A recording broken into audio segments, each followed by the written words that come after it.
Today, we are joined by a very interesting woman. We were just having a conversation before this that really is going to be enlightening and will hopefully inspire many people to go out and take action to create a more sustainable world. So we have Sarah El Battouty joining us. She is the senior advisor to the Egyptian president, multi-global award-winning architect, chairwoman and founder of eConsult, and founder of Mubun Upcycled Furniture. So she is among the 22 global awarded and recognized environmental architects and activists around the world with over 20 years of experience in the sector, with projects in Egypt, Italy, China, and the UK. Sarah is also the founder of a waste solution company called Mubun, specializing in upcycling scrap waste into luxury bespoke furniture and art installations. As a green entrepreneur and architect, Sarah serves on the board of governors and advisory boards to prominent institutions. She is a Vital Voices Ambassador and Greater MENA awardee, as well as having earned the prestigious Ashton Organization Award, Fair Cooling Cohort, and a nomination for Earthshot Prize. She is a senior advisor to the Egyptian president and several ministries on sustainability. Sarah El Battouty earned a master's degree in sustainable development rural project management from SOAS University, UK, and her bachelor's degree in architecture from the University of Cambridge in the UK as well. So without further ado, I would like to present Ms. Sarah El Battouty. Everyone, hi. Thank you, Dana, for the introduction. And I'm really glad to be invited. And I'm welcoming everybody on board this discussion. So basically, when I was asked to join the Tech Talk, I just thought it might be quite interesting to talk about the journey of becoming a green entrepreneur and to just share with you the experience, and also if you have any questions later on. So I started off eConsult at a time when I was working in Cairo. I'm a fourth generation architect with a family business that is in architecture based in Saudi Arabia. And 20 years ago, when I graduated, women were not working on construction sites. And the idea of establishing a green business or a green building company was still quite new. If ever it was explored, it was a sort of side department within one of the large consultancy firms. So when I started off, it actually took 2 years in order for us to get recognition and to actually belong to which syndicate do you belong to, and to register the company in order to identify what it is that we're trying to do. And within these 2 years, I learned that this is one of the challenges. And I think in a previous panel, they were talking about how long it takes to establish a green company. So this was 20 years ago, out of which it was quite sort of draining. In order to, we want to do green buildings. What are the rating systems available? Are they local? What are the challenges and the barriers to green buildings? And why do we need them in the first place?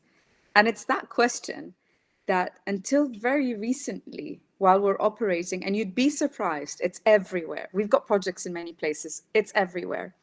What is the necessity of having a green building? So that was, the first issue with creating that. But when it came to, in 2020, to establish my other company, which is a natural progression, we make green buildings, we are the highest certified portfolio in Egypt. And when we came to move on to look at the interiors of the buildings and what is happening with the products that we have, we didn't really find that there were suppliers of upcycled waste material that make it into furniture. So we went ahead and we said, let's start Mubun. And Mubun means honest wood. So it was a natural progression from architecture to interior design, with our ambition to eventually have a cradle-to-cradle certified product in place. So that's my story. On the other side of the registration, it was also a big challenge to receive funding at the beginning of this. So, I started off the company eConsult by selling my car, and I had a laptop, and we couldn't afford to have a branding agency to come in.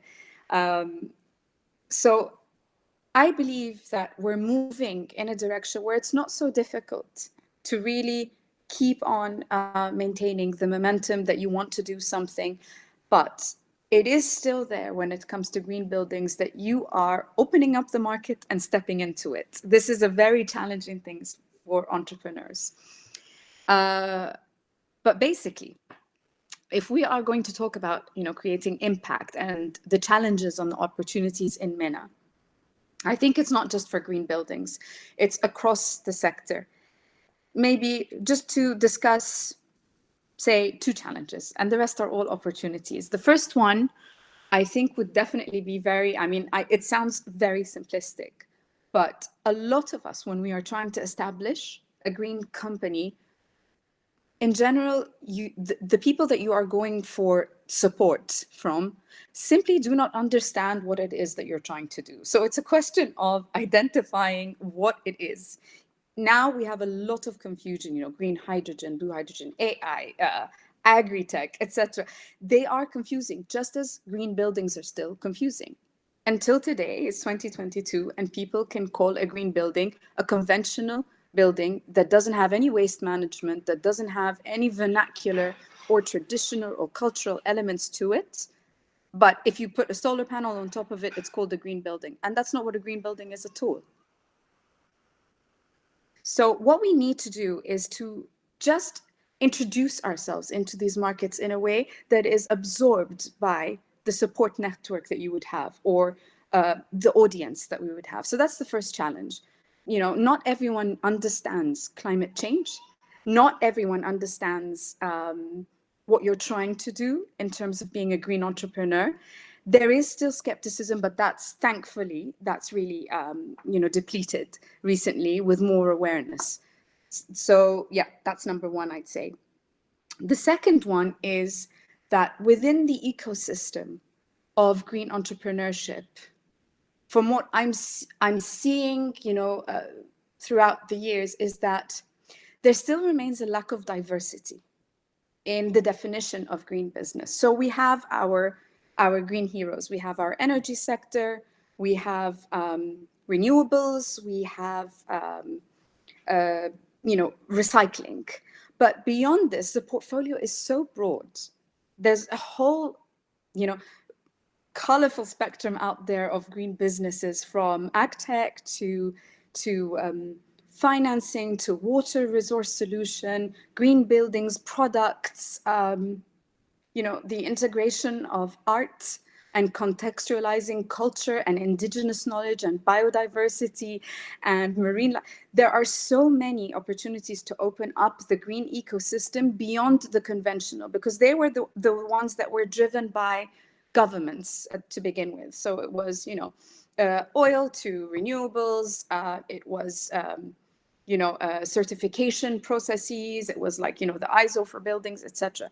So the diversity is limitless. And I think this is where the opportunity in MENA is, that we are on a very, very large learning curve about what it is to be a green entrepreneur, what it is to have this fourth sector generation of companies that it's not just only economically driven, but it's economically, environmentally, and also socially driven.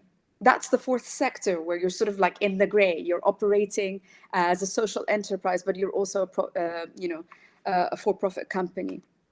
So these are the challenges that I think within these sort of networks that we're talking at, and within accessibility to government, and seeing examples that have lasted or outlasted specific challenges that are now becoming more and more influential and more relevant as well. The opportunities remain, something that we should actually get energy from. On basically, when it comes to the climate change aspect, and where I think that we will need to really put our energy together and think very hard, is that one of the things that I've learned from working at eConsult and with the team is that I've learned to really domesticate and localize what it is that I'm trying to do, so that I am continuously readjusting who is my beneficiary. Is my beneficiary the market? Is my beneficiary a culture? Or is my beneficiary the actual people that we are putting into these spaces that we create?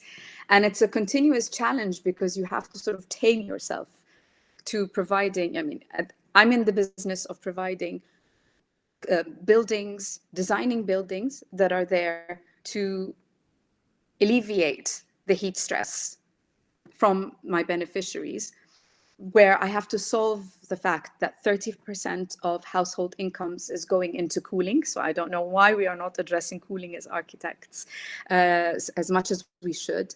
And to create comfort for the beneficiary, for the people that will use this product once we leave as the engineers and the construction workers. So this is something that we continuously have to work with. The challenges from climate change are extreme on the built environment, because you have heat on top of you, you have drought around you, and you also have increasing energy bills and water scarcity. So what we have to address is all of this context. And then once we do that, then we start talking about whether the design looks good. And I think it's very relevant and poignant that the IPCC just released a report that the architecture sector is lagging in its response. It's the one sector lagging in the response. And I believe that networking like this in MENA will provide us opportunities to showcase the success stories in the region and the opportunities. Thanks a lot.